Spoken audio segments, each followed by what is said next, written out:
Hello, my name is Angelo with Prior Products, a frost-proof manufacturer of wall hydrants in Kansas City, Missouri. Today we want to share a little bit of information about how to decide what is the right frost-proof for you. Now many things are going to factor into that. The very first thing we got to determine is, what do you currently have? If you're building a new home, obviously that's going to be completely different versus if you already have an existing hose bib frost-proof wall hydrant on your home, and how to change that to something else. One of the very first things we got to determine is, what do you have? Do you have a non-frost-proof, something like a Silcock or a hose bib?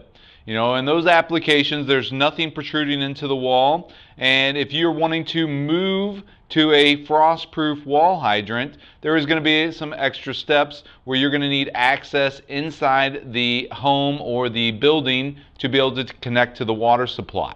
Now, if you do have a existing frost-proof, and one of the easiest ways to tell if you have a frost-proof is by taking a look at your existing valve.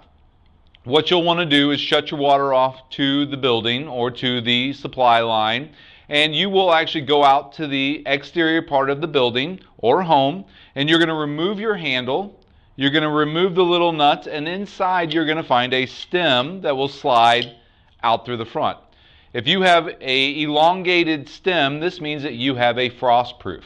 And determining what length you have is the first step in finding a new one. And the way to determine what length of frost-proof you have is to measure your existing stem. With the handle removed and only the stem showing, it would look something very similar to this.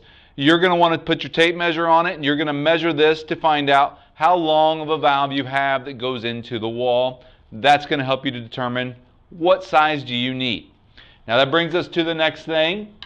Once you know the length, now we need to know the connection. And this part's a little trickier because unless you have access to the back end of the hydrant, it's very difficult to know how is it connected to the main water supply.